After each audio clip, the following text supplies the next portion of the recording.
buenas noches, dependiendo del país donde nos encontremos. Y les cuento que la Organización Panamericana de Cronicolitis está de fiesta. Y está de fiesta porque estamos creciendo. Y ya gastropediatría es PANCO, un sueño hecho realidad.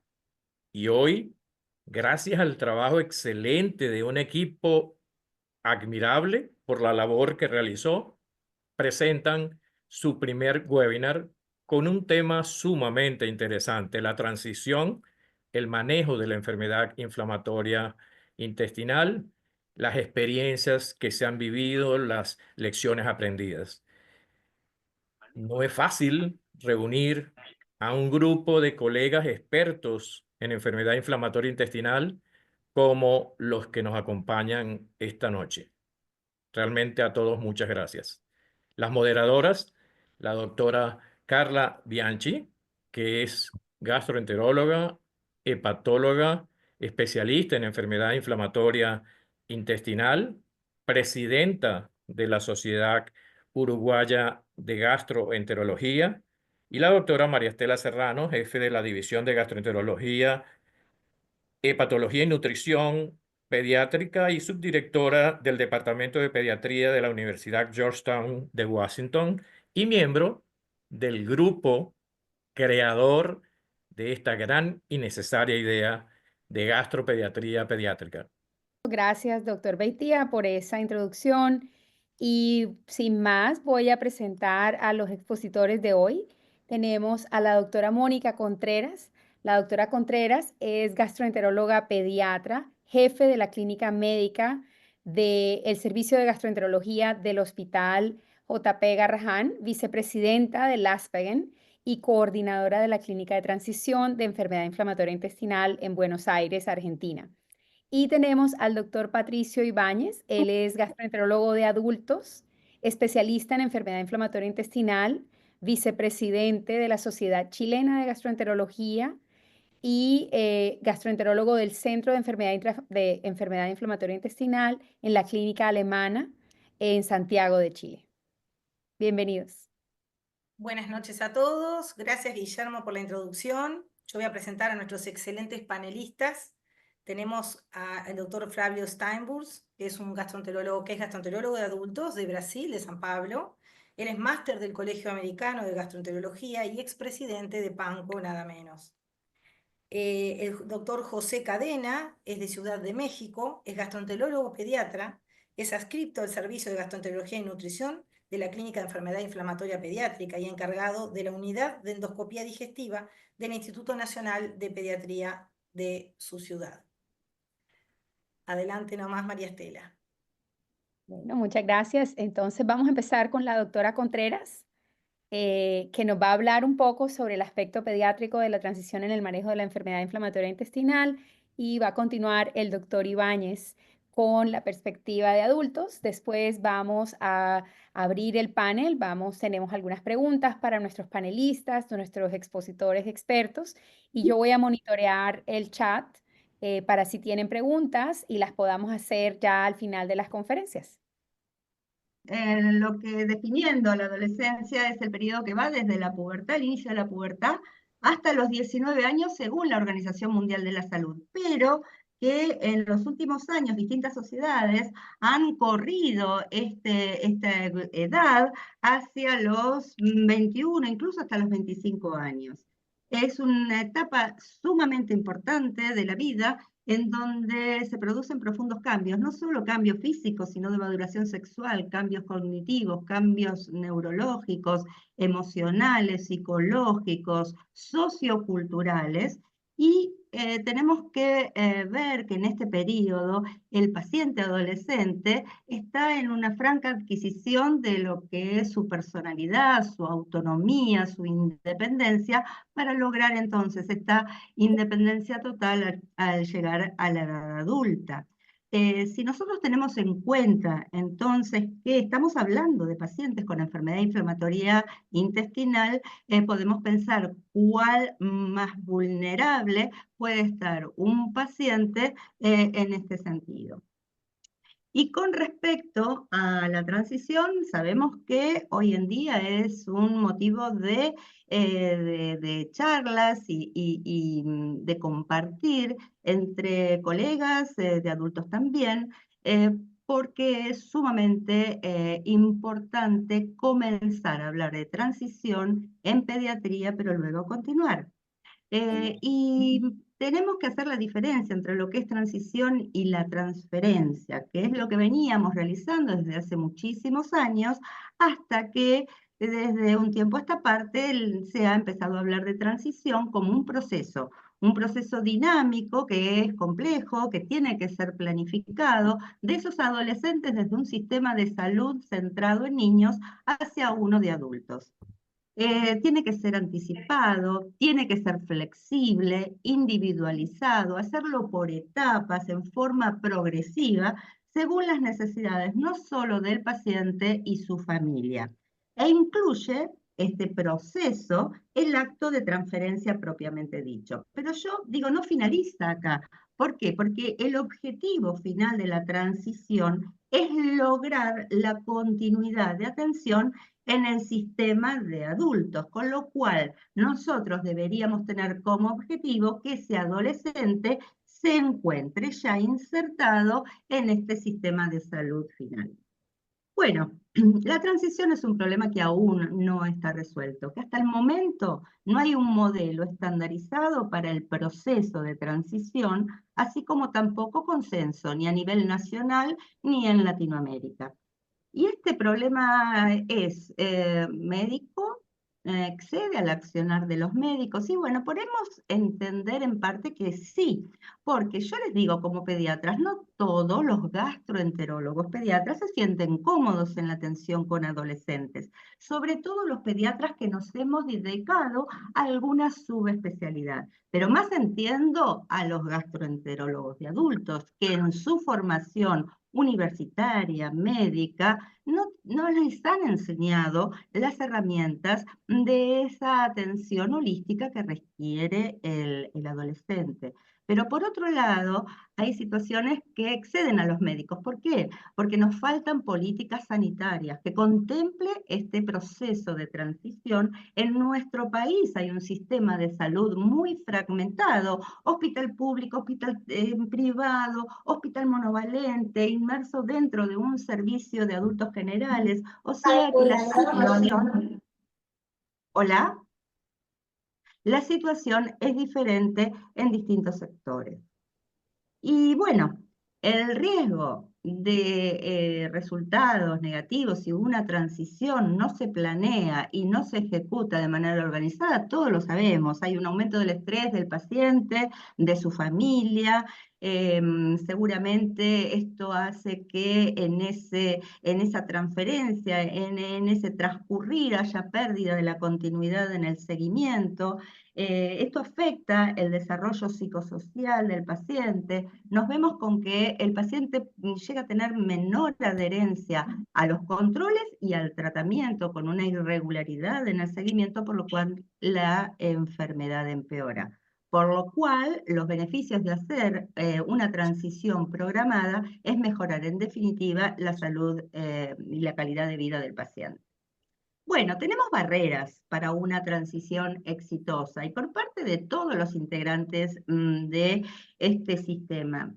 Por parte del adolescente podemos contar muchas veces con adolescentes, el cuales tienen cierto grado de inmadurez, que tiene conductas dependientes, que tiene también no solo la falta de confianza cuando un adolescente es diagnosticado como recientemente, como teniendo una colitis de Crohn o una enfermedad, una colitis ulcerosa, y tiene desconfianza en esta enfermedad y en este gastroenterólogo pediatra, pero también esto le pasa cuando es trasladado hacia el sistema de salud del adulto, y en general también vemos que el adolescente puede llegar a tener pobre adherencia no solo a los controles, sino también al tratamiento. Y por parte de la familia, por otro lado, ellos quieren ser partícipes de la consulta y muchas veces hasta los mismos papás no les tienen confianza a su hijo adolescente para la toma de decisiones, por lo cual ellos están siempre muy presentes y tienen resistencia por muchas veces hasta a que el paciente tome su propio control.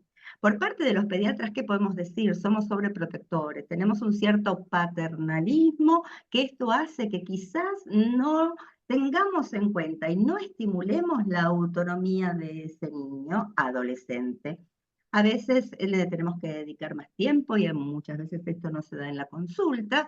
Y con respecto a los adultos, bueno, seguramente, bueno, se tengan muchas expectativas de cómo tratar al adolescente, por esto que comentábamos, porque a veces no tienen, digamos, experiencia ni las herramientas necesarias como para hacerlo, pero a su vez los adultos obviamente tienen mayor experiencia en otros temas. Ellos se dedican más al embarazo, a la fertilidad, un tema importante como el cáncer, y menos dedicación al desarrollo biopsicosocial del paciente. Y por otro lado, no es muy grato para los gastroenterólogos de adultos encontrarse en las primeras consultas con que viene acompañado con la familia, a veces no solo los padres, sino que muchas veces hasta la familia ampliada. Y esto es una falta de hábito. Bueno, tendríamos que tener una mirada integradora entre los gastroenterólogos pediatras y adultos para sobrellevar esta transición. Sabemos que el gastroenterólogo pediatra tenemos una formación orientada al paciente de la familia, una formación interdisciplinaria y holística, en donde tomamos decisiones muchas veces con la familia, no solo con el paciente, y en general nos dedicamos más hacia la familia con mayor supervisación. En tanto que los gastroenterólogos adultos tienen una visita centrada en el paciente y en la enfermedad, son visitas más focalizadas, tienen el hábito, obviamente, de consensuar y tomar decisiones en conjunto con ese paciente, a los cuales consideraría un adulto, y una menor supervisación. Mucho se ha hablado en los últimos años de transición, pero este me pareció un artículo muy reciente, publicado por un grupo de pediatras y gastroenterólogos de adultos de GTQ, que es el programa Butterfly, en donde han estudiado dos grupos de pacientes, digamos bastante numerosos, aquel grupo constituido por casi 200 pacientes, en donde se les realizó este proceso de transición versus aquellos pacientes, y lo compararon con aquellos grupos de pacientes en los cuales no se había realizado la transición. Y entonces ellos evaluaron cuáles eran los factores predictivos de pobre respuesta después de la transferencia. Obviamente, y con significancia, es la ausencia de una transición estructurada. El que el paciente esté con corticoides en el momento de la transferencia, que tenga actividad inflamatoria en el momento de la transferencia y que también tengan soporte nutricional y un índice de masa corporal menor a 18.5 al momento de la transferencia. Esos serían los factores, digamos, negativos. Bueno, después de la postura de la ECO, en donde se consensuó como óptimo realizar una transición en conjunto con el pediatra y el adulto, como un programa de transición como modelo ideal, tenemos que hacer ciertas recomendaciones. Por un lado, es idealmente comenzar con un programa de transición los pediatras en la pubertad temprana. Y muchas veces es hablar desde la primera consultas con el paciente, con la familia, en qué va a consistir esta transición. Una transición que debe durar por lo menos entre 6 meses a 1 año, que tiene que ser gradual, teniendo en cuenta la maduración física, emocional, la actividad de la enfermedad, la complejidad del tratamiento, la autonomía en el manejo de la enfermedad. Lo ideal, y esto muchas veces nosotros en pediatría no lo logramos, por lo pronto en mi servicio donde trabajo, que es un centro de referencia, tenemos pacientes muy complejos, e iniciar la transición en un periodo de remisión a veces es imposible. Por otro lado, no hay una edad establecida establecida, consensuada, y no hay un modo tampoco consensuado de cómo realizar la transición, si bien se aconseja que sea una atención conjunta. Pero después esto lo podemos charlar porque hay muchas situaciones en cuanto a modelos que uno puede implementar de acuerdo a los recursos que tengamos, ¿sí? ¿Cuáles serían las recomendaciones para el gastroenterólogo pediatra? Bueno, comenzar al momento del diagnóstico, como dijimos, interrogar sobre cuáles son las expectativas de ese proceso de transición al paciente y a la familia, dar esta información también escrita, ¿no? No solo oral, sino que vayamos planificando este proceso que va a llegar, darle la oportunidad al paciente a ser evaluados a solas, y remarcar las diferencias entre los cuidados pediátricos, los cuidados gastroenterólogos, y lo que nos vamos a encontrar cuando pasemos al servicio de atención de adultos. Fíjense la imagen del médico, digamos, muy cercano al paciente, y esta, en donde este médico, con digamos, sus características, está sentado con una mirada hacia un adolescente, pero tomándolo como si fuera adulto, ¿no? Y bueno, muchas veces tenemos que indicarle al gastroenterólogo o consensuar que contemple una mayor duración de las consultas, sobre todo al inicio, y que acepte la posibilidad de que los padres puedan querer tener un rol importante todavía en el cuidado. Obviamente la colaboración entre ambos es, digamos, lo necesario. Y decimos que una transición será exitosa cuando la primera consulta en el hospital de adultos se realice dentro de los 6 primeros meses luego de la transferencia. Transición exitosa es también cuando no han requerido consultas no programadas o por guardia en relación con la enfermedad inflamatoria intestinal. Será exitosa si el paciente continúa siendo adherente al tratamiento y que permanezca en el centro de adultos luego de 2 o más consultas. Esto es lo que hablábamos del objetivo de la transición, como asegurar la continuidad de transición. Y hoy en día hablar de una clínica de transición con estos objetivos es un signo de calidad de atención. Bueno, y acá les quiero mostrar la no transición, porque esto fue un antes y un después, por lo pronto en el grupo nuestro en el Hospital Garrahan, porque les cuento este caso clínico que fue un niño de 13 años que consultó en el 1992, tenía un diagnóstico de una colitis aún no clasificada, bueno, venía con el diagnóstico de una colitis ulcerosa que fue, digamos, muy severa y refractaria a corticoides, por lo cual requirió tratamiento quirúrgico.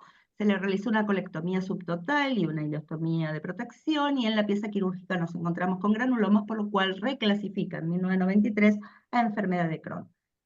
Pero este niño, además de la parte física, tenían en su aspecto psicológico dificultades en aceptar la enfermedad y de aceptarla de esta forma, porque debutó severa y con una cirugía de por medio.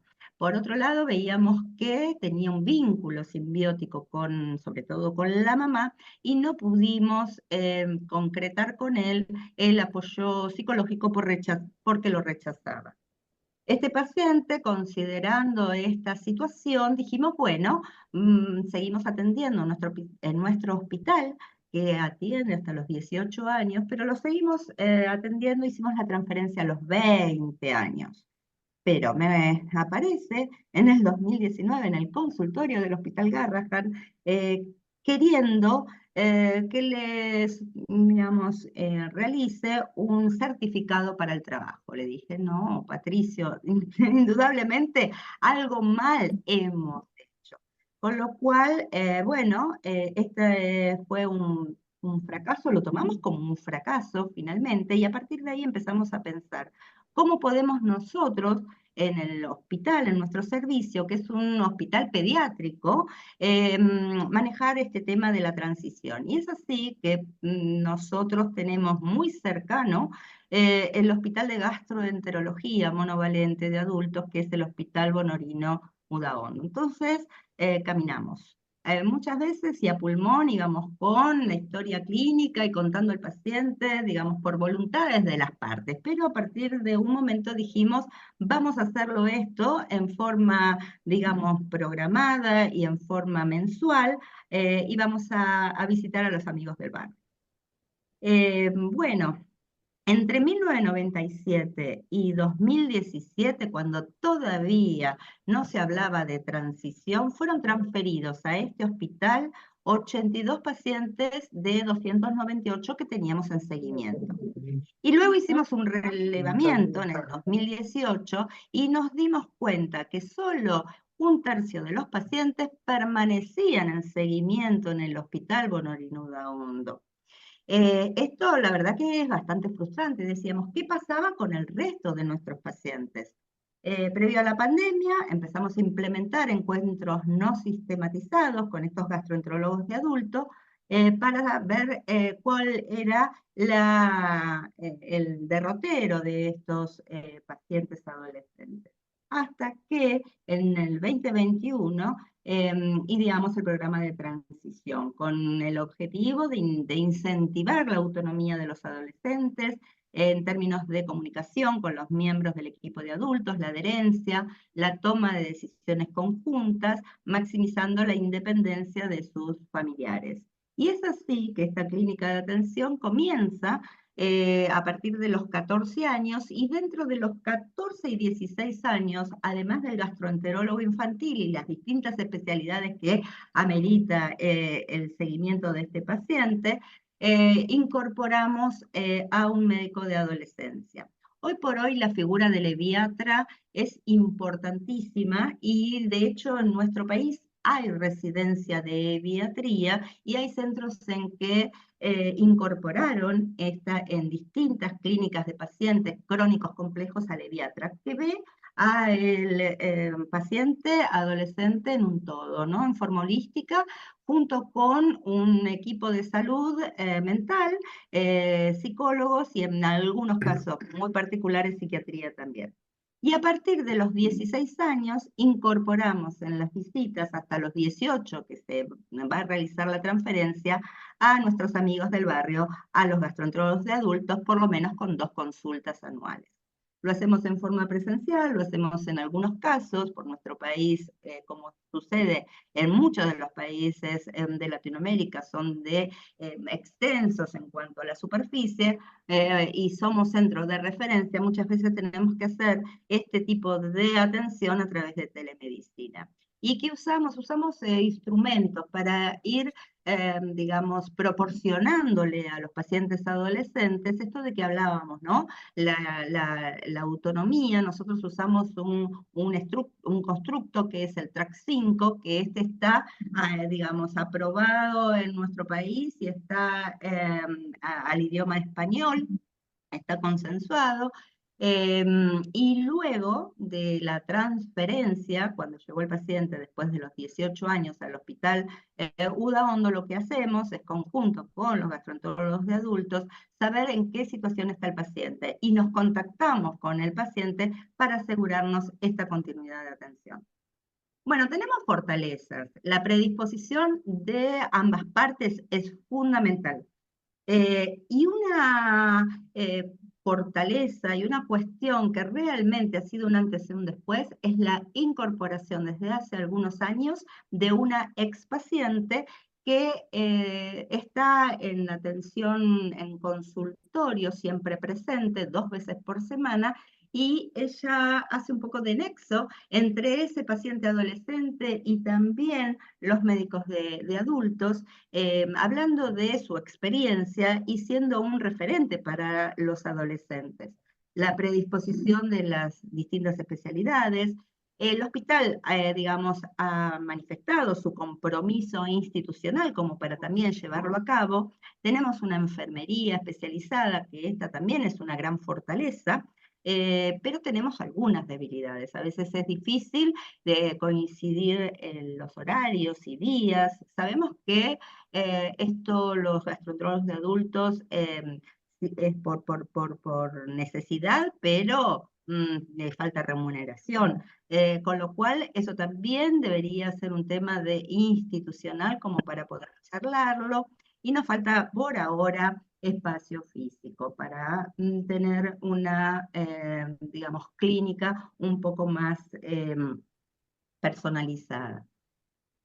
Bueno, del 2022 al 2023 fueron 27 pacientes los que hicimos transición, 86% fueron consultas presenciales. Fíjense ustedes que lejos de estar de lo ideal, el que nosotros hablamos de transferir un paciente en remisión, el 67% de nuestros pacientes estaban en tratamiento biológico, o sea que tenían una actividad moderada severa, el 19 de ellos con tratamiento optimizado, y lo que vimos es que a diferencia del ese tercio que teníamos previamente cuando no hacíamos transición, actualmente en seguimiento se encuentra el 82% de los pacientes, de los cuales un 40% ya en el hospital de adultos tuvo que escalar tratamiento, un 20% necesitó hospitalización por recaída e incluso un 13% cirugía. Bueno, nuestra meta seguirá continuar visibilizando la importancia de la transición, perfeccionar obviamente nuestra clínica y como proyecto hacia un futuro, el proyecto de transición que se lo planteamos a GADECO, bueno, y ahora lo plantearemos también en PANCO. Bueno, como para finalizar, podemos decir que los programas de transición implican asegurar la continuidad de atención de una población inmersa en un proceso de cambios. Y dadas las diferentes posibilidades de cada centro de salud en nuestra región, es posible encontrarnos con variaciones en los modelos, dificultades en la implementación. Me encanta esto que quiero compartir con ustedes de Mafalda, en donde Mafalda nos dice que la vida no debería echarlo a uno de la niñez, sino antes conseguirle un buen puesto en la juventud. Muchísimas gracias. Muchas gracias, Mónica. Estuvo excelente tu presentación y vamos a continuar ahora con el doctor Ibáñez. Perfecto. Yo nos había propuesto, Guillermo, el título Experiencia en lecciones aprendidas. Y yo creo que preferí modificarlo y es experiencia y lecciones por aprender. Yo creo que los gastroenterólogos adultos tenemos que aprender de esto, porque no estamos preparados en general. Y yo quise preguntarle, yo uso el Instagram desde la pandemia para comunicar información de enfermedad inflamatoria y quise consultar a los pacientes si tenían ellos alguna cosa que comentar. Y aquí quiero ponerles algunos de los ejemplos. Hola, me dice una paciente, me diagnosticaron colitis ulcerosa hace 2 años. Tuve crisis antes de que me descubrieran la enfermedad y tomo mesalazina.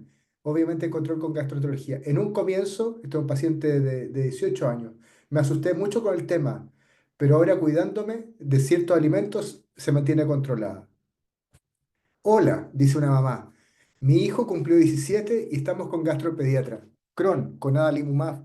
Me gustaría saber si ya es momento del cambio. Dice luego, mi hija tiene 17 años y tiene Crohn desde los 14 y fue lo mejor que lo trataron gastroadultos. Ahí hay unas flores para los adultos.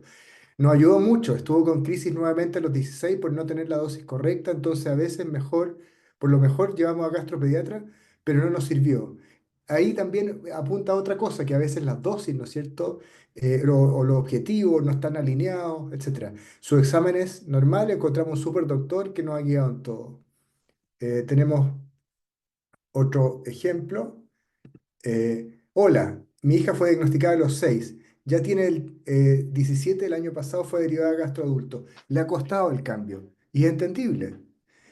Hola, soy madre de un paciente con enfermedad inflamatoria. Estamos en esta etapa de transición de pediátrico a adulto. El acompañamiento del núcleo más cercano es vital para otorgarle seguridad y estabilidad física y emocional. Le envío un gran saludo. Ha sido súper interesante escuchar esto y dice, en mi caso particular la colitis ulcerosa debutó en plena adolescencia, 15 años. Fue muy complejo comprender todo lo que estaba viviendo.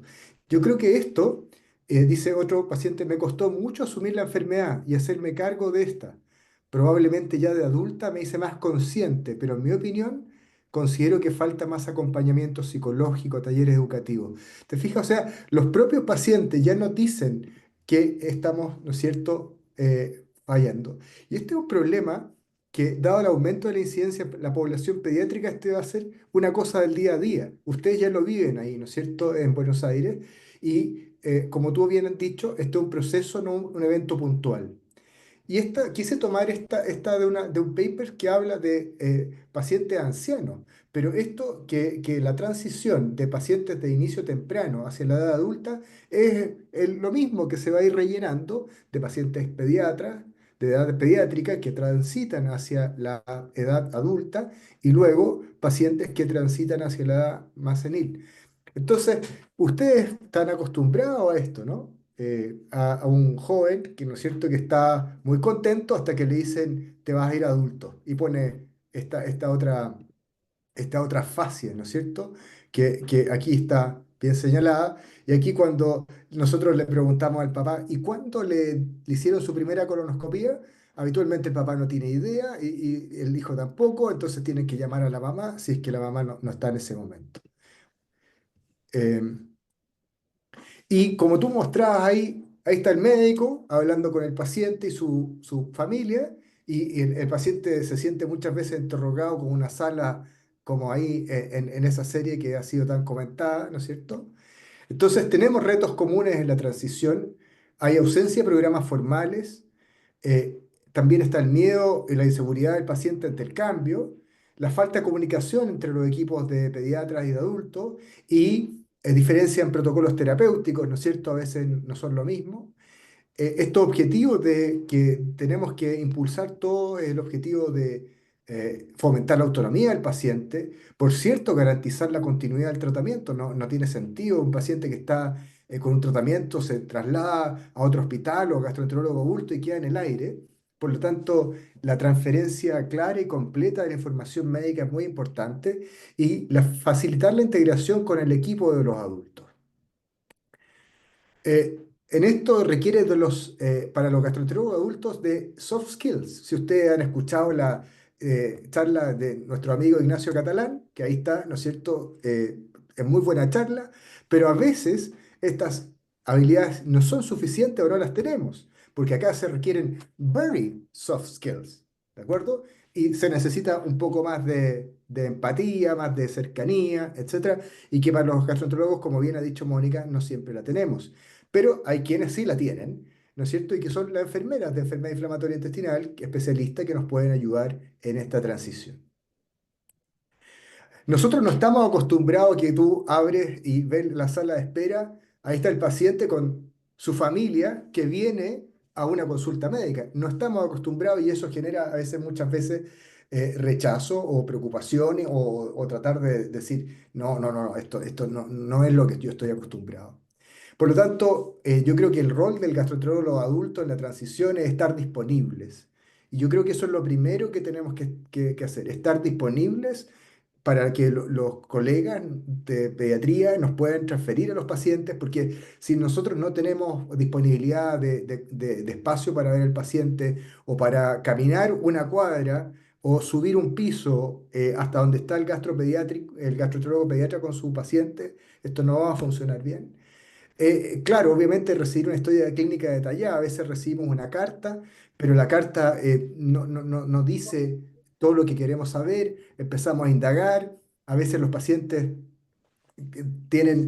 muchas veces le han transferido, le han informado de la información de la seguridad y la eficacia de los tratamientos, pero muchas veces por tratar de proteger al paciente en un rol más bien paternalista, que es entendible, el paciente tiene 18 años, viene solo a la consulta, está con terapia biológica hace 4 o 5 años y resulta que primera vez que escucha que tiene más riesgo de melanoma, que tiene que cuidarse la piel, que tiene que ir al dermatólogo, que tiene riesgo de linfoma. Entonces, le genera mucho impacto.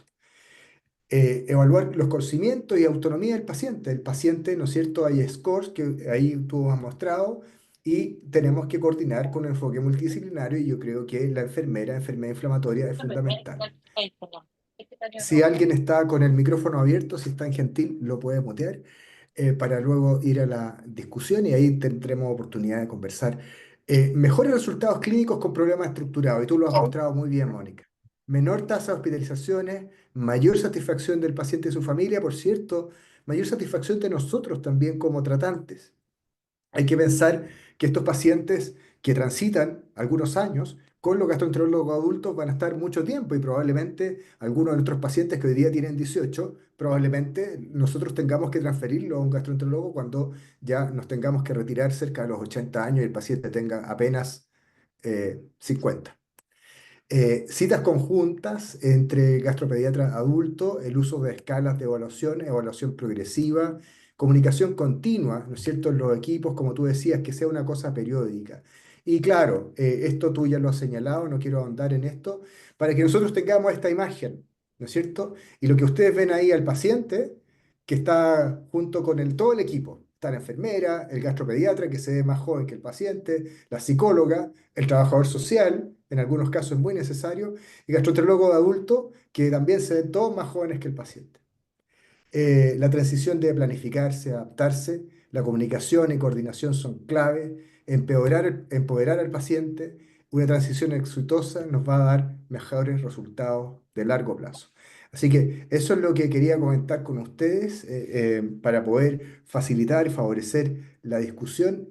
Hemos preparado algunas preguntas que nuestras moderadoras nos van a indicar. Voy a dejar de compartir acá. Gracias, Patricio, muy amable. Sí, tenemos unas preguntas y vamos a pedirle a los panelistas también que se unan y prendan sus cámaras, el doctor Cadena y el doctor Flavio. Muy bien, muchas gracias. Y algunas de las preguntas que tenemos están dirigidas a los pediatras en el panel, otras preguntas están dirigidas a los gastroenterólogos de adultos, pero como les digo, yo voy a estar monitoreando el chat. Si alguno de ustedes tiene preguntas, las podemos también utilizar. La primera pregunta es para la doctora Contreras. ¿Cómo y cuándo debe iniciarse el acercamiento del gastroenterólogo de adultos con el paciente pediátrico? Bueno, yo creo que un poco ha surgido de la charla. Yo creo que en la medida que el paciente se encuentre en condiciones clínicas y nosotros evaluando junto con el médico de adolescencia la autonomía, es el momento para la incorporación del gastroenterólogo de adultos.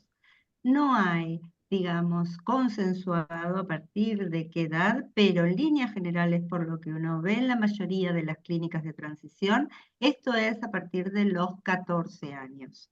Entonces, yo diría que a partir de esa edad deberíamos hablar entonces con el paciente y con la familia, adoptar una postura menos paternalista, tratar de interrogar a ese paciente a solas, empezar a hablarle de lo que significa el paso hacia el servicio de adultos y cuando consideramos que, digamos, todos estos aspectos y están, digamos, avanzados, ahí incorporamos al paciente, al gastroenterólogo de adultos para que conozca al paciente. A mí me parece, digamos, si bien no hay un modelo, muy útil que el paciente conozca al gastroenterólogo en el mismo lugar físico de la atención. Es así que el gastroenterólogo en las primeras consultas viene al hospital pediátrico porque pensar que ese adolescente va a haber una figura médica diferente, pero además va a haber un sistema hospitalario diferente, son muchas diferencias. Es un shock bastante grande. Entonces nosotros lo que tratamos es que los gastroenterólogos se acerquen a nuestro hospital. Eso es lo que consideramos nosotros en este momento y de lo más ideal. Pero, como decía, cada lugar de trabajo, cada sistema de salud, no es lo mismo en forma privada que en forma, digamos, a la atención pública. cada uno tendrá la posibilidad de hacer lo mejor de acuerdo a los recursos que tenga. Bueno, muy bien, muchas gracias. Y esta pregunta también es para la doctora Contreras y el doctor Cadena sobre sus experiencias en el rol y la responsabilidad de los padres o los cuidadores en esa transición. ¿Cómo pueden ser ellos un recurso para los pacientes, especialmente cuando los recursos en nuestros servicios son limitados?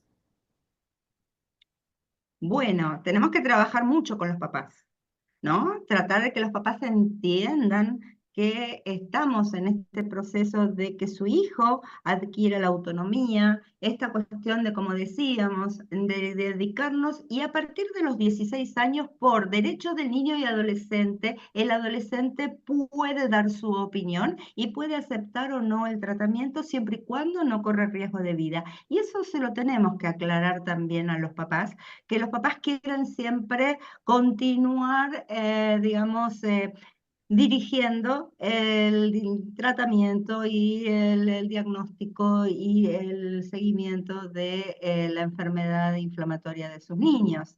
Es un trabajo que a veces es más difícil trabajar con la familia. A veces la familia es continente y está todo mejor, pero a veces la familia es una familia disfuncional, padres separados, una consulta viene con uno, en otra consulta viene con otro, padres que por ahí tienen dificultades, se incorporan a otro adulto responsable, porque bueno, tenemos también esa situación. Entonces no es Claro. fácil trabajar con los papás y tenemos que dedicar tiempo a ellos también. No sé, doctor Cadena, ¿cuál es la experiencia allá en México? Estás mudo, José. Yo estoy... Perdón, muchas gracias. Estaba agradeciendo, Mónica, a los coordinadores, panelistas y asistentes, y quiero felicitar las dos conferencias. Estoy extasiado con la información y yo quiero comentar de los papás. Nosotros tenemos la experiencia y hemos hecho reuniones. Tenemos una primera reunión de enfermedad inflamatoria intestinal para cuidadores y padres. Y estoy totalmente de acuerdo con la doctora Mónica. Los papás tienen que ser educados en la enfermedad, sobre todo si el niño ha sido diagnosticado en etapas muy tempranas, para que nos ayuden en el apego terapéutico, en el conocimiento conjunto de la enfermedad, y que ellos estén muy bien informados acerca de en qué momento se va a iniciar la transición. Educar a los papás es difícil porque hay papás que son controladores de la enfermedad, sobreprotectores, y son los que dirigen todo, pero como la pregunta la hizo muy bien la doctora Maristela, es ¿qué papel juegan? Depende mucho la edad del momento del diagnóstico del pacientito. Si es adolescente puede haber ya conflictos previos, lo hemos visto sobre todo cuando, no sé qué experiencia tengan, pero si es una niña, una adolescente mujer, con la mamá puede haber un poquito más de temas de conflicto. Entonces yo pienso que es muy importante la educación de la enfermedad en familia. Cuando hemos hecho una reunión para papás, les cambia mucho la perspectiva, incluso abuelos y tíos, acerca de la enfermedad, porque ahora ya les creen, y lo digo entre comillas, ¿no? Es decir, si el paciente se queja de dolor, de diarrea, no quiere ir a la Tal escuela, cual. puede haber un tipo de situaciones incluso de maltratos o malos entendimientos. El poder acercar a la familia al conocimiento de la enfermedad tiene un gran impacto, y prepararlos en familia para la transición y después que el adolescente puede emprender solo su camino. Entonces, los papás son fundamentales desde el momento del diagnóstico, pero hay que aprender a leerlos para darle información de una forma clara. Esa sería la opinión. Hay una Ujú. pregunta en el chat que se relaciona con lo que ustedes están hablando sobre consejos para mediar con adolescentes desde los 16, 17 años para escoger, para que ellos jueguen un papel en la decisión de tratamiento. Pienso que se complementa con esta pregunta que estábamos haciendo, Ujú. entonces, si pueden, por favor, comentar sobre eso. Sí, yo creo que sí, ya un poquito lo hemos hablado, que el paciente adolescente depende del grado de madurez, el grado de desenvolvimiento del paciente. No todos los pacientes van a ir madurando en el mismo momento. Por eso hablamos de un proceso que se inicia desde los 14 y en nuestro caso hasta los 18, y ojalá que podamos extenderlo hasta los 21. Pero tenemos también, digamos, dificultades con respecto a este sistema de salud fragmentado que decimos, porque muchas veces nuestros pacientes en otros lugares de residencia son admitidos en pediatría hasta los 14 años. Entonces, si ese paciente hace un brote, una recaída, se debe internar en una sala de internación de adultos. Y imagínense ustedes, estamos hablando de un niño de 14, 15 años, en donde recién estamos empezando a hablar de esta transición. Es decir, hay mucha incongruencia y mucho por trabajar todavía en diferentes lugares, ¿no? Sí, yo creo que al adolescente, a hacerlo participar, la edad, como comenta la doctora Mónica, es muy importante. Quizás incluso lo que hemos hecho nosotros a través de forma lúdica, cuando lo permite la edad, a través de juegos, preguntas dirigidas, retos, ¿no? Durante la consulta, pero eso extiende el tiempo de consulta y en estos pacientes, digo, dedicarles una hora, hora y media en el servicio público, privado, puede ser un tanto difícil, pero lo que hemos Se hecho, corta. intentado hacer es de una forma divertida hacer 2 o 3 preguntas para irlos metiendo en el tema del conocimiento de medicamentos, de la enfermedad, de cómo están en ese momento, cómo deben de cuidarse y bueno, dependiendo el género, si son hombres o mujeres, entrar también en el tema de la sexualidad, ¿no? Impacta definitivamente y reconocer el estatus socioeconómico que también tiene un alto valor para el seguimiento de la enfermedad, ¿no? Tenemos de todo tipo en el hospital público donde tenemos nuestra clínica de enfermedad inflamatoria y siempre consideramos esos detalles que impactan en la participación del adolescente en el control de su enfermedad. Quería Ujú. mencionar algo Excelente. respecto a esas dos preguntas que hablaron, ¿no? Sobre la madurez a diferentes edades y sobre la capacidad de decisión y de sus padres. Creo que como todo en la enfermedad inflamatoria intestinal, y es justamente una de las cosas que lo hace fascinante, es que no hay blancos y negros, ¿no? Hay grises. Y las guías y las pautas no se adhieren a todos los pacientes Ujú. o no entran en cada paciente. Y a mí me ha pasado tener adolescentes de 14 años que quieren pasar, deciden ellos pasar al gastroenterólogo de adultos antes de que lo decidiera la pediatra.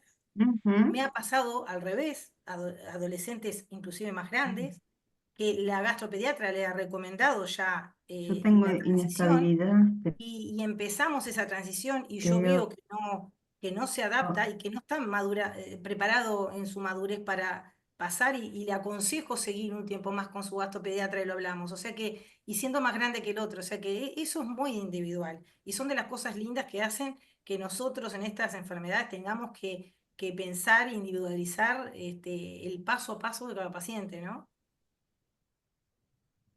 Sí, bueno, y dándole seguimiento a eso, si nos pudieran dar unos puntos concretos sobre la educación, los principales objetivos de la educación de los que tú hablabas, José, que debe cumplir el paciente pediátrico para empezar esa transición. Yo creo que esos puntos tienen que ver con la edad.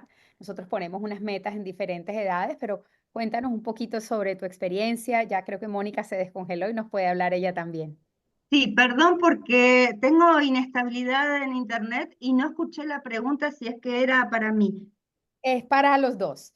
Estábamos hablando de puntos concretos de educación que debe tener el adolescente para empezar ese proceso de transición. No sé si lo quieran dividir por edades, la adolescencia temprana, la adolescencia media, la adolescencia tardía, a medida que van haciendo la transición. ¿Cuáles puntos de educación? José habló un poco de medicamentos, de la localización de la enfermedad, etcétera.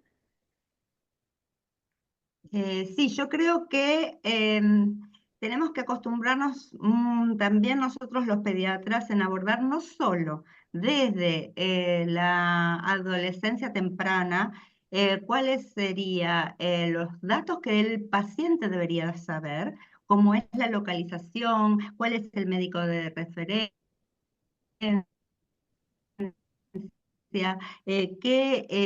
luego hablar. Nosotros no estábamos tampoco tan acostumbrados. Yo ya soy grande y mi formación pediátrica fue hace muchos años, pero a veces nos cuesta, y es por eso que lo de Leviatra sobre sexualidad, nos cuesta hablar sobre conductas de riesgo, adicciones, digamos, eso también abordarlo en una adolescencia, digamos, intermedia, ¿no? Y en la adolescencia tardía es realmente comprobar que ese paciente fue adquiriendo todos, digamos, los conocimientos necesarios como para una autonomía. Pero vuelvo a decir, como yo escuché a Carla también comentar que hay pacientes que para nosotros son niños todavía con 14 años, esos pacientes están ya capacitados y maduros quizás para decidir que la atención sea no en la sala de espera del niño pequeños y bebés, sino que sea en una sala de adultos. Y al revés también tenemos aquellos niños que no se quieren despegar porque les atemoriza estar en una sala de espera donde se está hablando de complicaciones y complicaciones que no son frecuentes en pediatría por ahora, pero ya después eso lo hablaremos, como puede ser el cáncer o algunas otras cuestiones, y eso también atemoriza.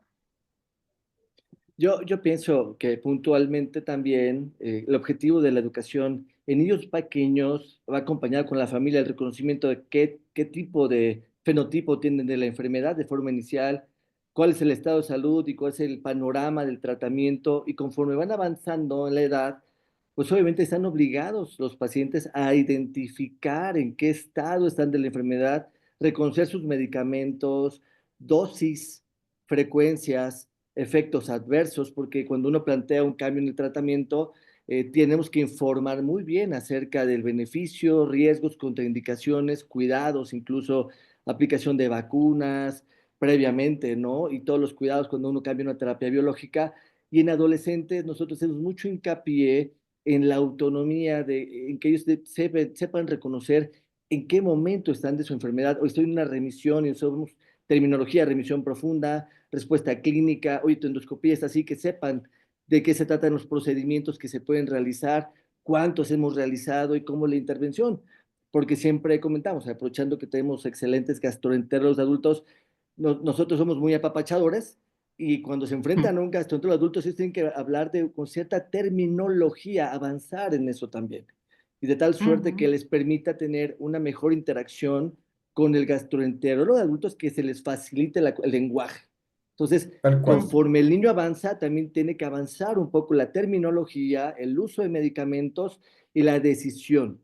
Aunque, y bueno, y la idea cuando tienen que estar a solas con uno, no sé la experiencia que tengan todos, pero cuando yo les propongo, oigan, la siguiente consulta de estar tú solo, hacen lo imposible para evitar estar solos, ¿no?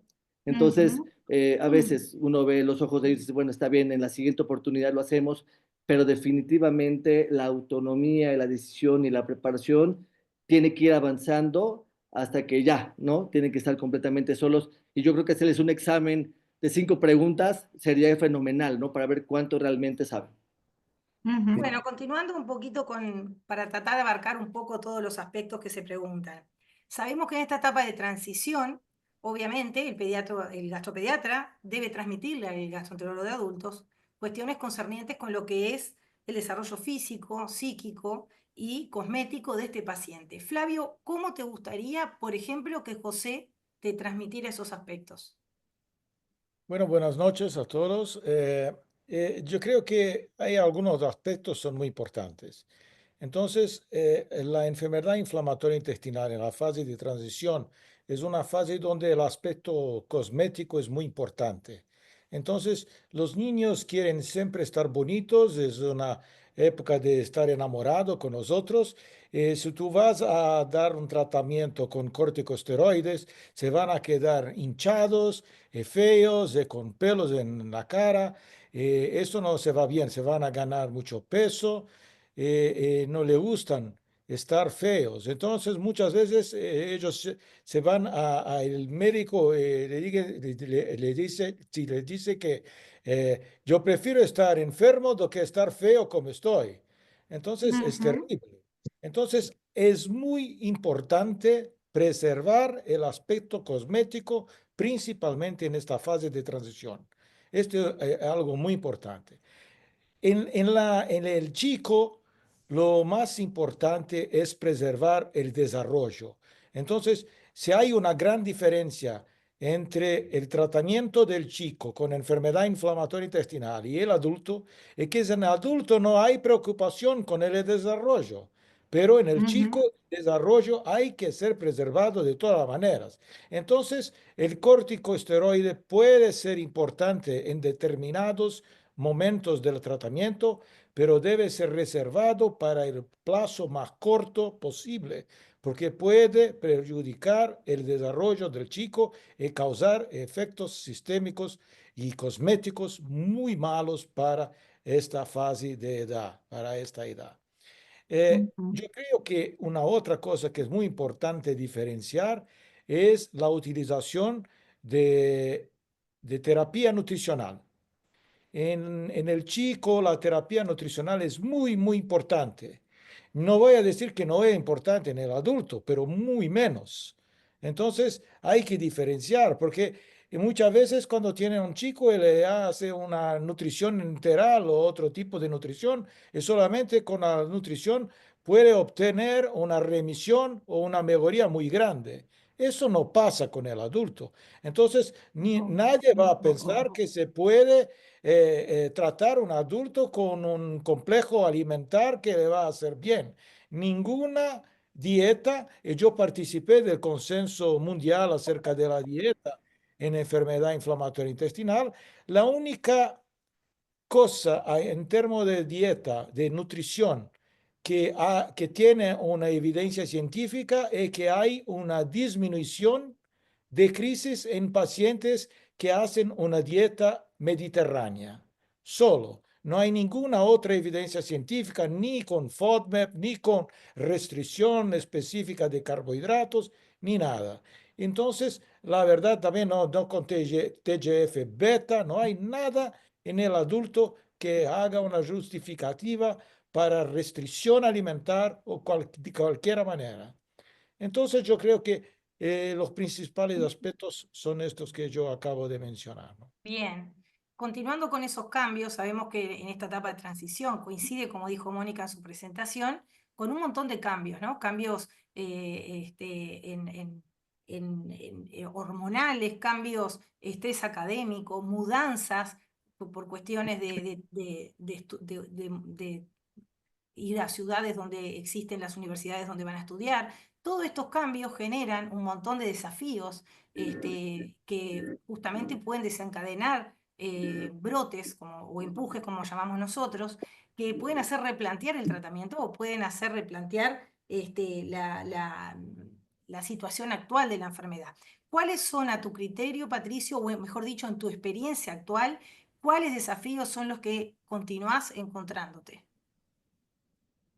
Muchas gracias. Yo creo que es un punto súper importante, ya lo decía recién el doctor José delante, que tiene que ver con los objetivos terapéuticos.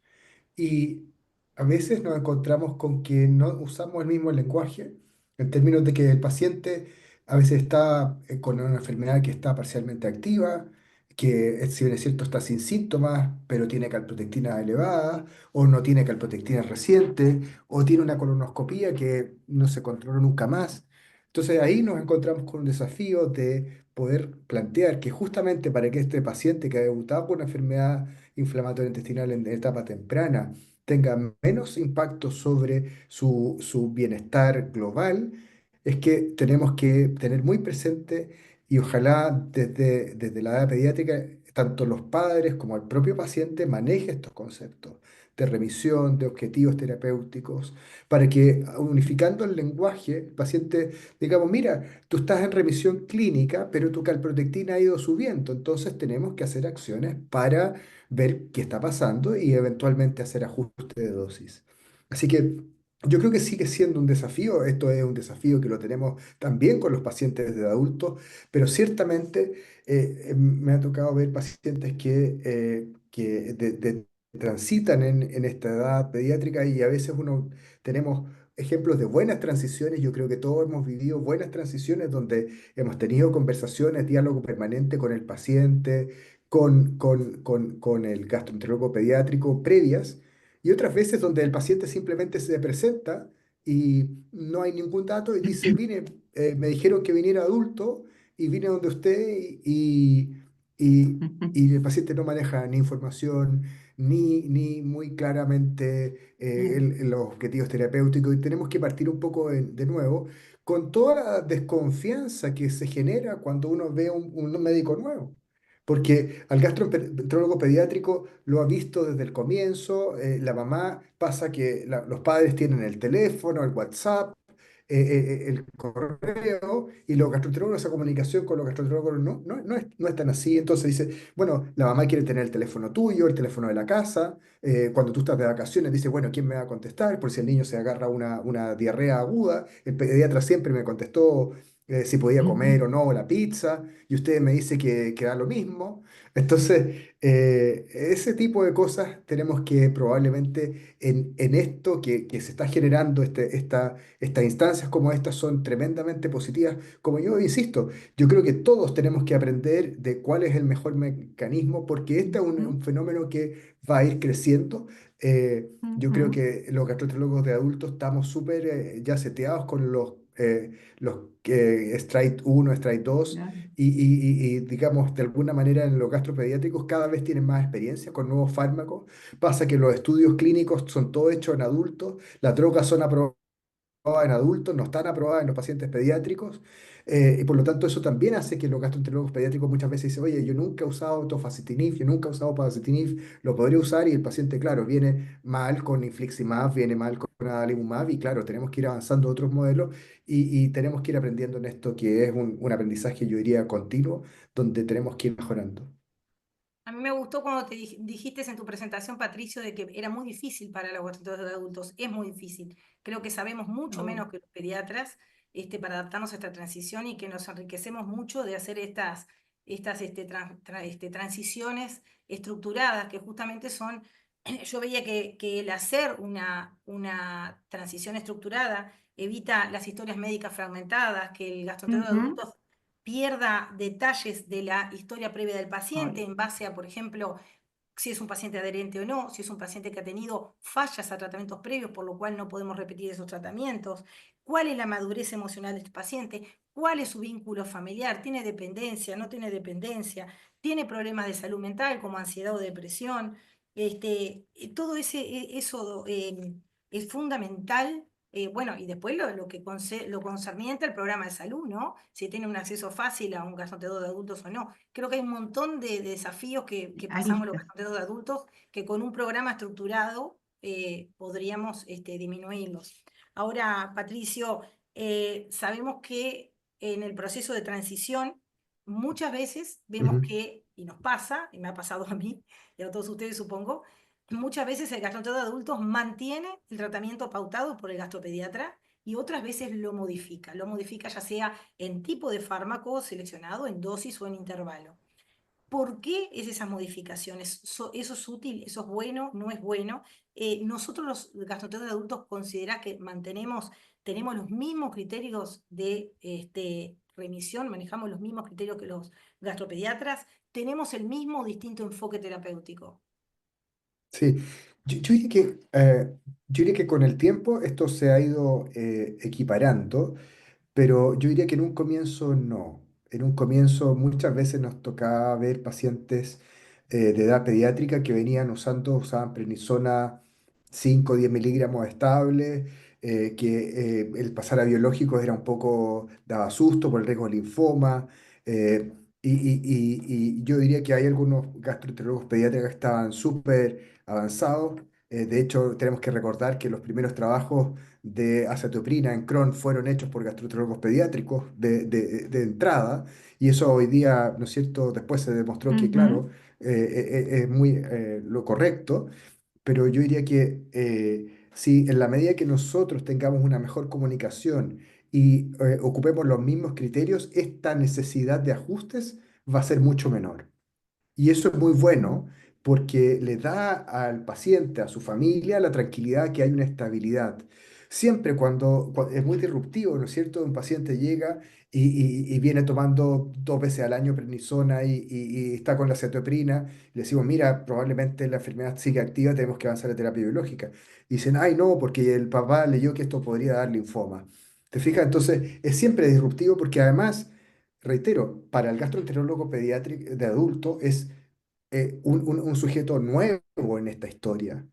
No es, ¿no es cierto?, el familiar como, no es la persona cercana, como tú bien lo mostrabas, Mónica, en un comienzo. Entonces, eso hace que sea más dificultoso. Muchas veces los pacientes se asustan, los familiares se asustan y tenemos que tener largas visitas. Yo creo que en esto, lo mencionaba Francisco, 1 hora de visita a veces se hace poca. Y en la práctica es difícil que los médicos dediquemos 1 hora completa a un paciente, pero muchas veces sobre todo cuando es la primera visita de un paciente nuevo, yo creo que esa 1 hora bien invertida. No hay que pensarlo como un gasto de tiempo, estás invirtiendo en conversar 1 hora, dejar al paciente tranquilo, dejar a los papás tranquilos, y tú solo ves que después de eso, el paciente antes iba con el papá, la mamá, un tío, el abuelo, y después viene con la mamá y el paciente, y después ya el paciente de 18, 19 años dice, no, vengo solo porque he estado bien, aquí está mi calprotectina. O sea, ya, pero invertiste 1 hora donde le explicaste desde, a veces, de recogiste las preguntas sobre el consumo de alcohol, sobre el cigarrillo, acogiste las preguntas sobre la alimentación, sobre el deporte, sobre los viajes, que se van de viaje de estudios, que se van con los amigos a mochilear. O sea, todos esos elementos, claro, no pueden ser reducidos a 15 minutos de una visita. Yo creo que aquí es fundamental. Ojalá cuando el gastroenterólogo pediátrico te dice, hoy tengo un paciente que quiero transferirte, qué sé yo, bueno, tratar de coincidir en algún momento y decir, hola, hola, te lo presento, nada más que saludar para no ser invasivo. Después la siguiente, qué sé yo, y así hasta que cuando conversas contigo, te le dedicas 1 hora tranquilo y el paciente sabe que va a estar disponible. En esto yo creo que también es fundamental en los centros que incorporemos enfermeras, que sean ese puente, porque los gastropediátricos, yo tengo cercanía con el mundo pediátrico, puesto que mi esposa es endocrinóloga pediatra. Entonces, sé que está siempre disponible, los pacientes un WhatsApp que el niño, no sé, tiene la glicemia alterada a las 11 de la noche el sábado. Los gastroenterólogos de adultos somos más distantes en ese sentido, por si no, no daríamos abasto. Pero muchas veces la enfermera es el puente que puede ser esa comunicación. Oiga, usted no tiene hora hasta dentro de 3 meses, pero resulta que Juanito necesita algo que le pasó porque está preocupado, terminó con la novia, se va a cambiar fracasó en los estudios, está muy estresado. Una cosa que a veces a mí me tocó ver mucho cuando de los pacientes de Estados Unidos se iban a college, ¿no es cierto? Dejaban esa vida del high school y se iban al college. Muchos se activaban la enfermedad. Y era porque se iban de fiesta, se olvidaban de tomar la medicación, el estrés de vivir solo, el estrés de los estudios, hacía que se activaban. Y entonces uno tiene que preparar al paciente para esas transiciones en el sentido de decir, ok, aseguremos que está en remisión y si le va a pasar, bueno, que sepa que tiene que aumentar la dosis, que tiene que mejorar la adherencia, etcétera. Sí, bueno, yo creo que parte empieza con los pediatras poniendo unas expectativas para los papás. Esa es una forma de empezar. Cambiando un poquito de tema y hablando un poco sobre cuando el paciente se va independizando, no sé si podrían hablar sobre su experiencia en los diferentes países cuando el paciente cambia, pasa de ser un adolescente dependiente a ser un adulto que es independiente, que tiene una preexistencia, o sea, la parte como de la cobertura de seguro que pasa de ser el cubrimiento pediátrico al cubrimiento de adultos, y si ustedes han notado que eso dificulta esa transición. Si quieren, podemos empezar con los pediatras, en general los seguros de los niños son diferentes a los de los adultos, y podemos pasar a la experiencia de ustedes, los de adultos. Bueno, yo creo que ese es un gran tema, porque de todas las instancias que vamos evaluando en ese adolescente con respecto al tratamiento, con respecto al diagnóstico, con respecto a la adherencia, con respecto, pero cuando llega el momento de los papeles, aquellos que tienen un seguro social, aquellos que tienen su obra social, todo eso es como que se desentendieron hasta ese momento y pasa a ser resorte de los padres nada más. Ese es un tema bastante importante y además es importante porque por lo pronto en nuestro hospital, en donde te diría que el 80% de los pacientes no tienen cobertura médica y el hospital les provee la medicación, cuando pasan al sistema de salud de adultos, hay, digamos, a veces esta cuestión de no tener en tiempo y en forma, no poder acceder a la medicación. Realmente es un problema sanitario importante, por un lado, porque no se le ha enseñado probablemente a realizar esos trámites, pero por otro lado, lo que es la cobertura de salud a nivel pública, muchas veces en adultos es más por lo pronto, lo que yo veo es más deficiente que en pediatría. Y eso es un gran problema, ¿no?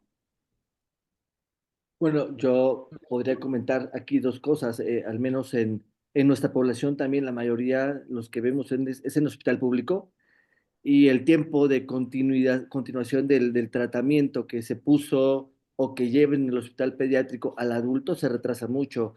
Tenemos también la experiencia en el hospital de adultos donde lo recibe no el gastroenterólogo de adultos, especialista en enfermedad inflamatoria, sino lo recibe un médico internista que hace un primer filtro y él lo puede manejar un tiempo hasta que lo pasa a alguna clínica especializada y eso también lo prolonga. Yo no sé, Maristela, si te referías a la cobertura de seguro también privada en un momento dado, si existe Sí, claro. algún cambio. Fíjate, no hemos tenido experiencia en esa situación de pacientes que ya hayan hecho el cambio a la mayoría de edad, ¿no? Si depende de la cobertura que tengan. No hemos tenido, casi todos los tenemos en la institución pública y generalmente los dos hospitales que tenemos de adultos cuentan con bioterapia biológica mayor que la que tenemos nosotros en pediatría. Ya el doctor Flavio lo había dicho, bueno, previamente a la sesión, infliximab y adalimumab lo usamos en pediatría, en adultos ocupan, pues tienen un mayor armamento terapéutico, pero yo no he tenido experiencia particularmente en la cobertura privada en pacientes. Creo que no me he enfrentado a eso y me gustaría escucharte más bien a ti, a ver qué, para aprender, porque no hemos tenido. Sí, Bueno, Flavio, si Bueno, o Patricio, si nos quieren comentar. yo puedo hablar. Bueno, recién en febrero yo hablé en el ECO acerca de asistencia a la salud en Latinoamérica.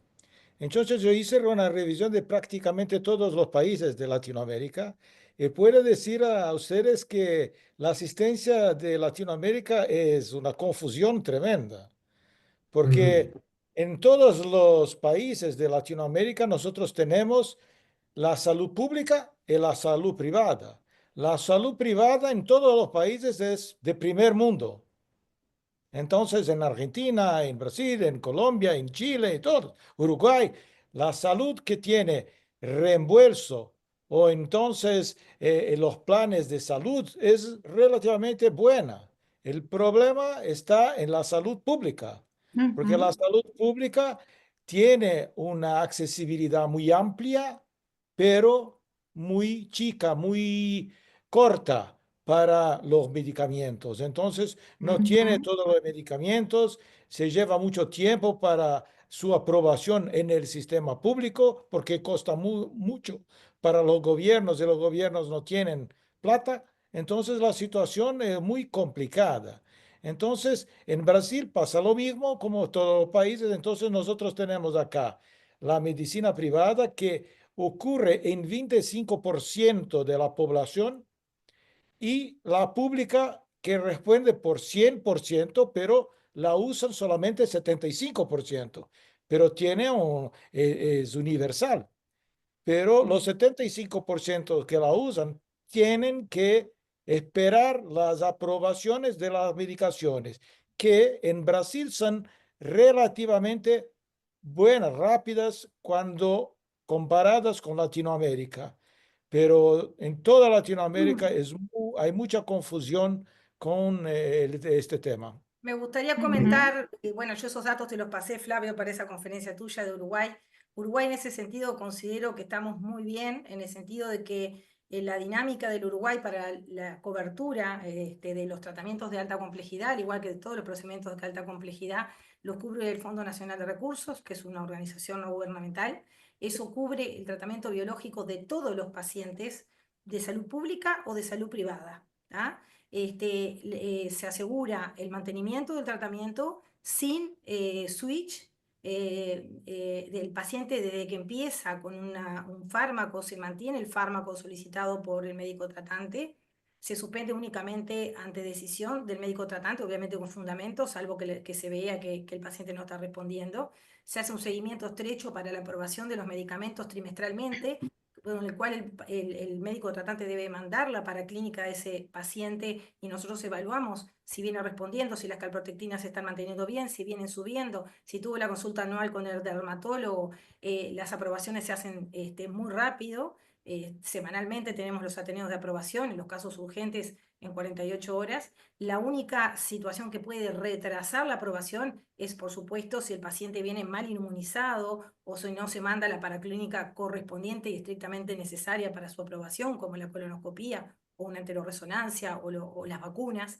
Pero si el paciente cumple todos los requisitos, la aprobación es muy rápida y es independiente, el paciente provenga de salud pública o privada, por lo cual no tenemos dificultad en ese sentido. Las dificultades están dadas por los biológicos de los que sí disponemos en el país y los que no. Obviamente los que no disponemos en el país o no están incorporados en esta cobertura, hay que sacarlos por uso compasivo o por Claro. recurso de amparo. Pero en ese sentido estamos muy bien, no nos cambia y el paciente, aunque cuando pasa de la asistencia pediátrica a la asistencia adulta, no tiene mayor inconveniente. Y Patricia, Bien. ¿tú vas a Sí, decir algo? el tema de la...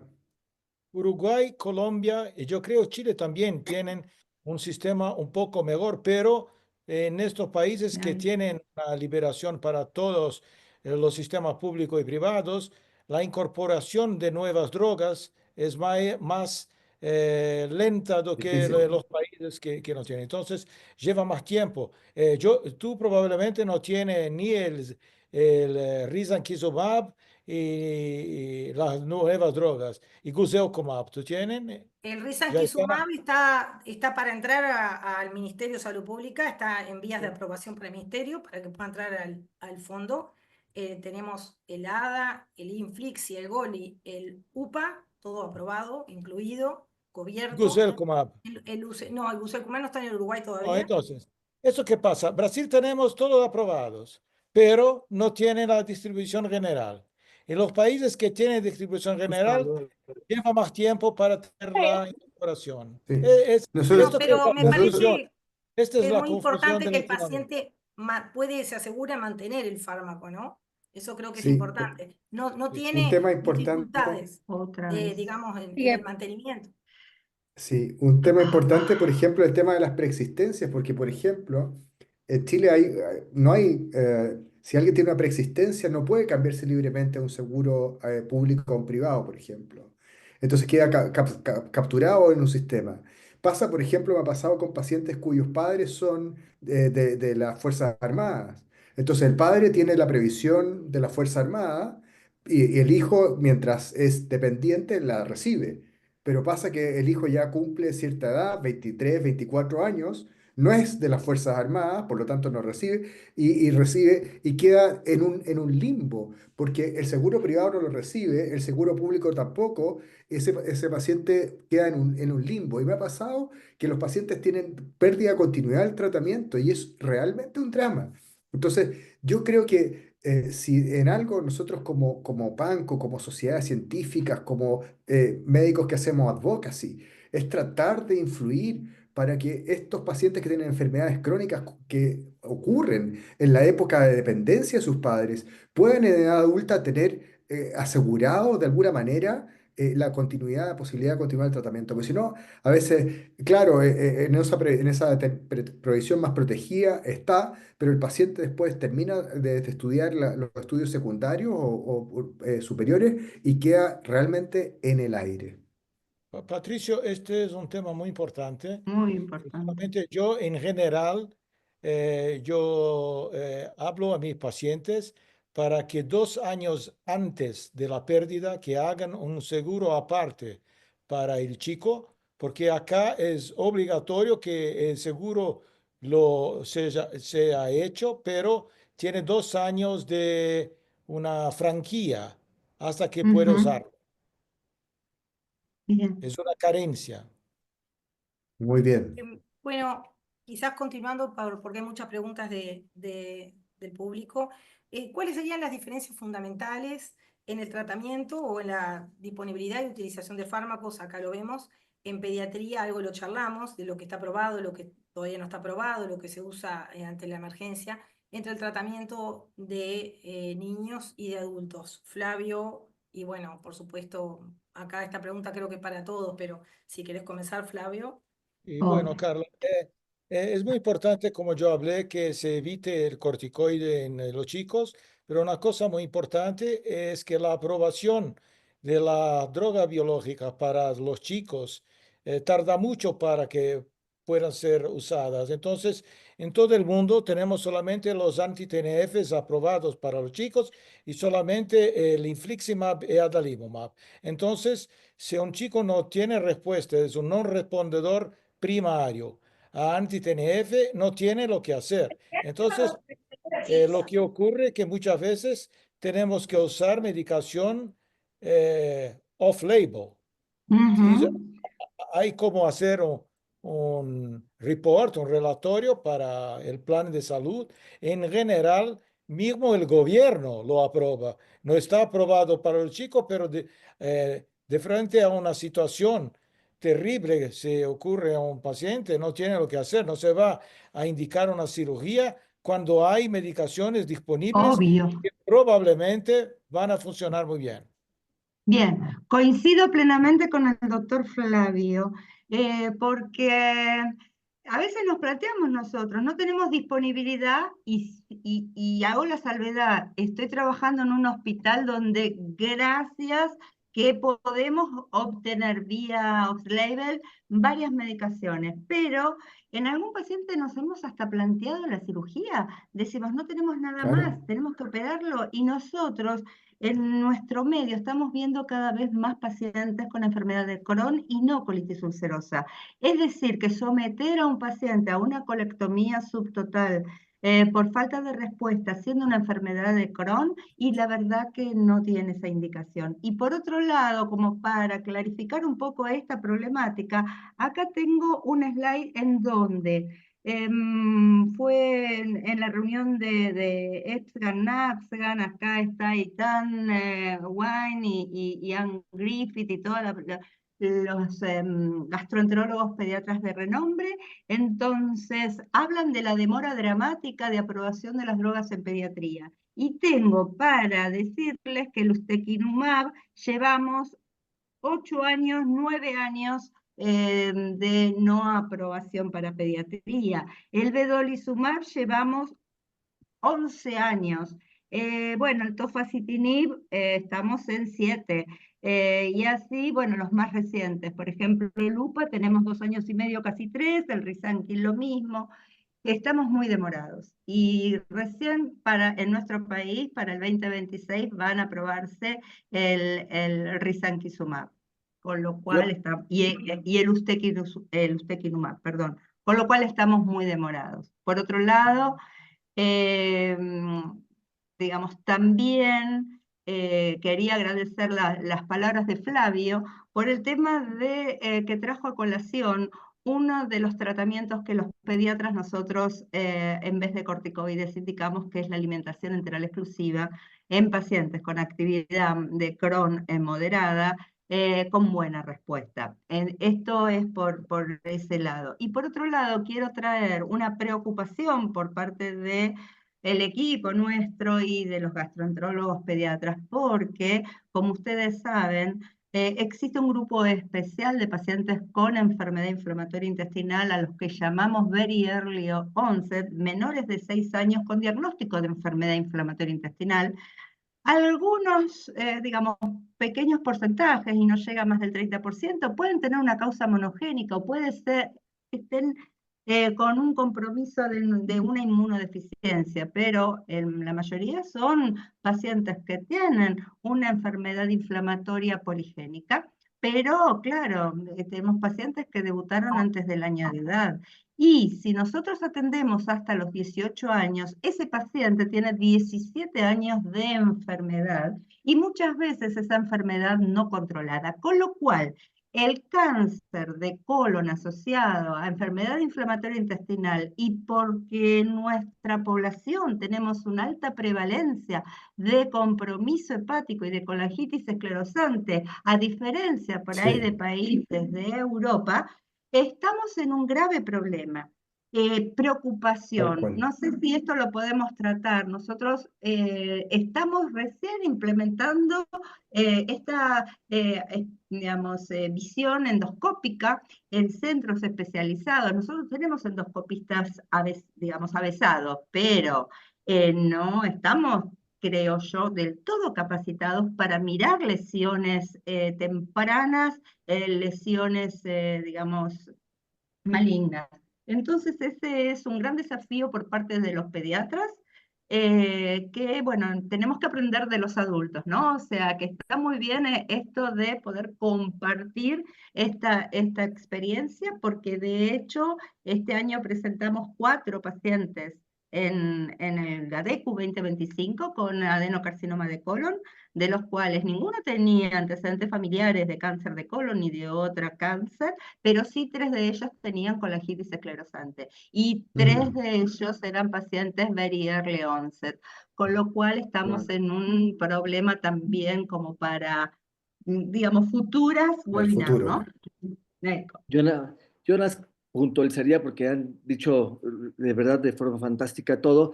Quizás las diferencias importantes del tratamiento, tomando las palabras del doctor Flavio, Patricio y la doctora Mónica, son los objetivos terapéuticos dependiendo el tipo de presentación, si es muy temprana, si es en escolares o adolescentes, la selección del tratamiento basado en factores de riesgo muy específicos de la edad pediátrica, sobre todo el objetivo terapéutico de promover el crecimiento, la presentación de errores innatos de la inmunidad, manifestaciones extradigestivas, todos estos factores que modifican el tratamiento y quizás la claridad del objetivo, una intervención temprana para prevenir lo que comenta la doctora Mónica, el riesgo a largo plazo de complicaciones.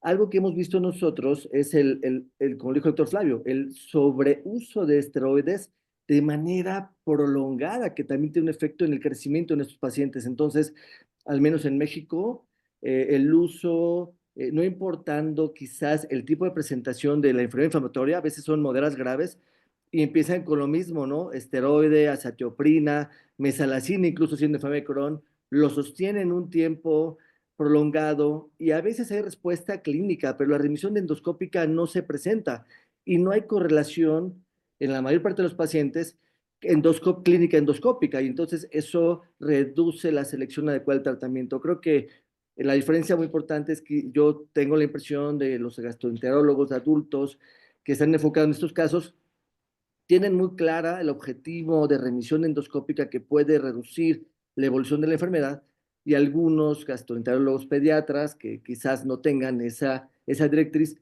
pueden tener un tratamiento distinto. Entonces, definitivamente en pediatría el tratamiento está enfocado en promover el crecimiento y desarrollo, evitar complicaciones, pero debe estar muy dirigido a dar un tratamiento temprano que evite afectación fibrótica, Complicaciones. ¿no? Del tubo digestivo con complicaciones a largo plazo. Entonces yo creo que, como lo dijo muy bien el doctor Patricio, el poder ocupar estándares muy similares aplicados a niños adultos con objetivos terapéuticos muy claros va a permitir que al final el tratamiento sea una continuidad a lo largo de la vida y no tengamos tantas diferencias desde la selección del tratamiento. E incluso alguna vez con Maristela, que usted forma parte de nuestra clínica de enfermedad inflamatoria de la Ciudad de México, decíamos, oye, a ver, si yo tengo un niño de inicio muy temprano, de 8 años, y ya es refractario a infliximab, le diera al Almomab, que otro biológico, exponerle un biológico a los 8 años, todavía le faltan 10 años para llegar a la etapa adulta. ¿Qué sigue después de eso? ¿No? Entonces a veces nos preguntamos si vale la pena correr con los biológicos con algunos pacientes o tener un tratamiento adecuado de forma temprana para que tenga una evolución, exceptuando los que tengan pues una evolución agresiva sin importar lo que uno les dé. Bueno, y vamos a tratar de, doctora Mónica, si nos puede, por favor, en 30 segundos decirnos cómo es el proceso y el protocolo que usan para la evaluación de cáncer y los seguimientos para esos pacientes que tienen riesgo de cáncer. Bueno, en realidad estamos nosotros iniciando este proceso. No lo tenemos todavía muy aceitado. Tenemos el equipo de gastroenterólogos endoscopistas, donde han ido a formarse a un centro de adultos durante el año pasado.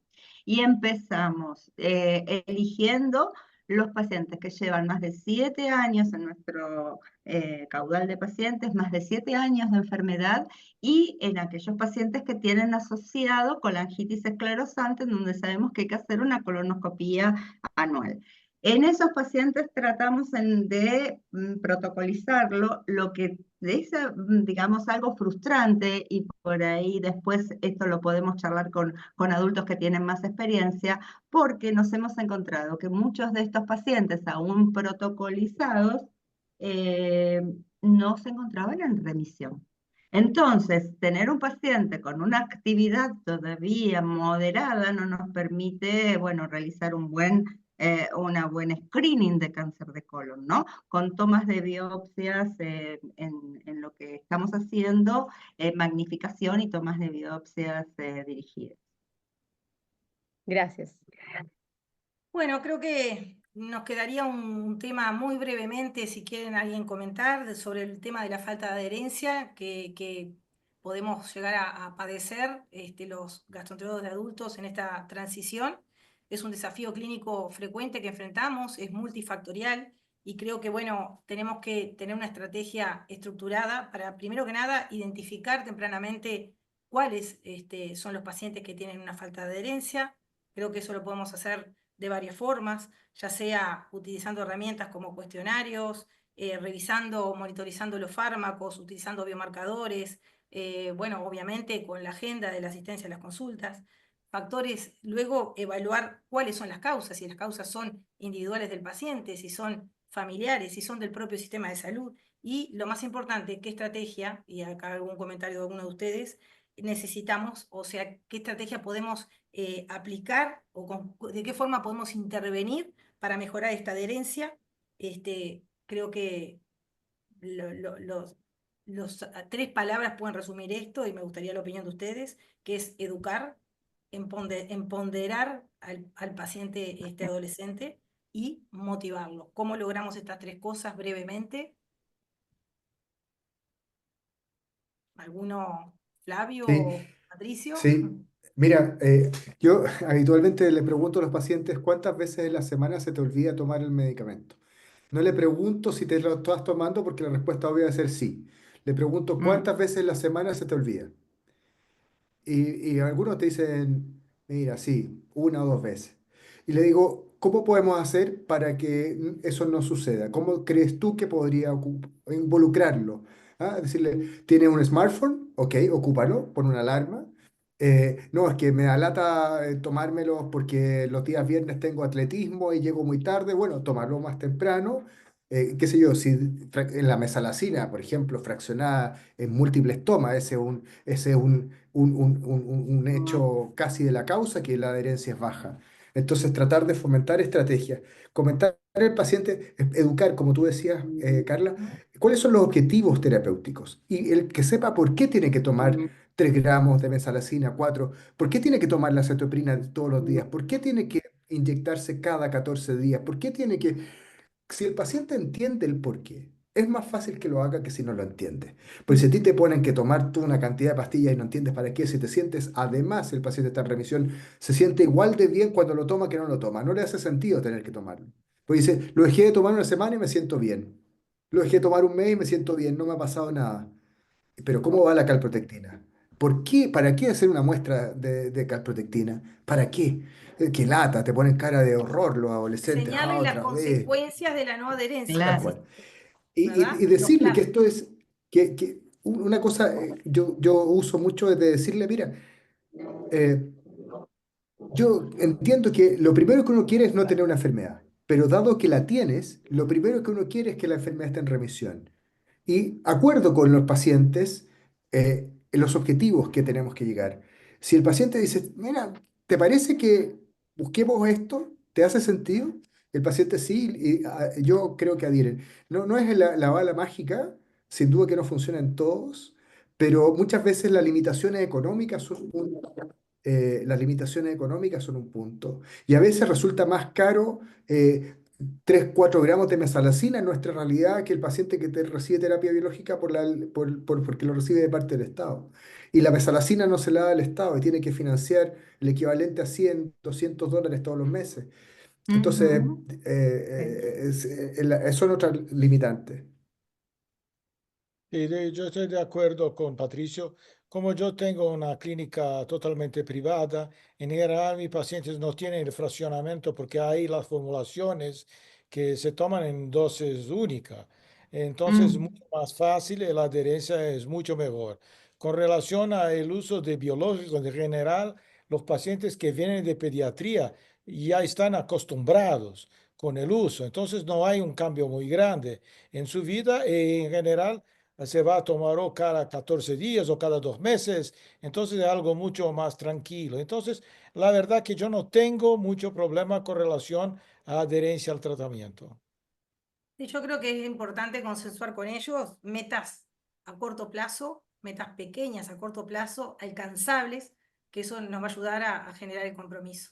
Bueno, no sé si alguien más o Guillermo querés Por cerrar. cuestión de tiempo, lamentablemente vamos a tener que cerrar, pero qué noche tan buena, con la excelencia de todos ustedes.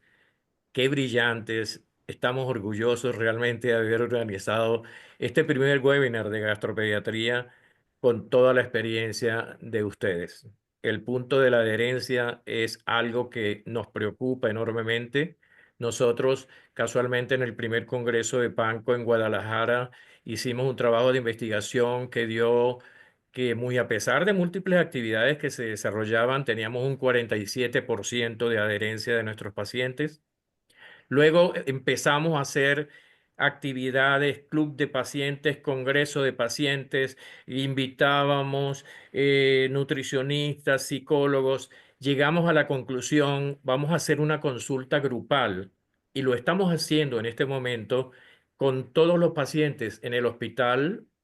Los martes hacemos esa consulta, luego, lógico, la consulta de control, 12, 13, 14 pacientes. Y lo que estamos pretendiendo es que los pacientes que tienen, porque le hacemos una escala del 0 al 10, ¿cómo te sientes? 10. Que los que dicen que tienen 10 enseñen a los que dicen que tienen 2 y 3 que pueden llegar a 10. Y llegan a ese 10 educándolos, capacitándolos, porque definitivamente lo decía Patricio, lecciones por aprender. Esta noche nos deja muchas cosas. Una de ellas, que no debemos estar más separados. Gastropediatría tiene que formar parte de esos equipos multidisciplinarios de enfermedad inflamatoria intestinal. Tenemos que lograr superar toda una serie de errores que se siguen cometiendo en enfermedad inflamatoria intestinal. Lo hemos dicho, el abuso de los esteroides, el subtratar, el sobretratar, porque también puede ser otro error. Unidos, yo creo que lo vamos a lograr. Tenemos que irnos, ya está muy tarde, pero tenemos que agradecer, para Panco es un orgullo que ustedes hayan participado en esta actividad tan excelente. Flavio, un gran abrazo. Gracias. Gracias, José, gracias. Que viva México. ¡Que viva! Patricio, gracias por toda esa experiencia, esos conocimientos y esas ganas de enseñar. Carla, brillante como siempre. Un gran abrazo. Y a las consentidas gastropediatras. Mónica, María Estela. gracias por tus enseñanzas y por todo ese trabajo hermoso que haces y que seguiremos haciendo conjuntamente. María Estela, un gran abrazo. Se ha alcanzado el sueño. Gastropediatría está en Panco y seguiremos trabajando juntos. Un gran abrazo para todos. Muchísimas gracias y a todos los participantes por haber estado casi 2 horas con nosotros oyendo este tema tan interesante de la transición. Que Dios los bendiga. Muchísimas gracias. Seguimos en contacto.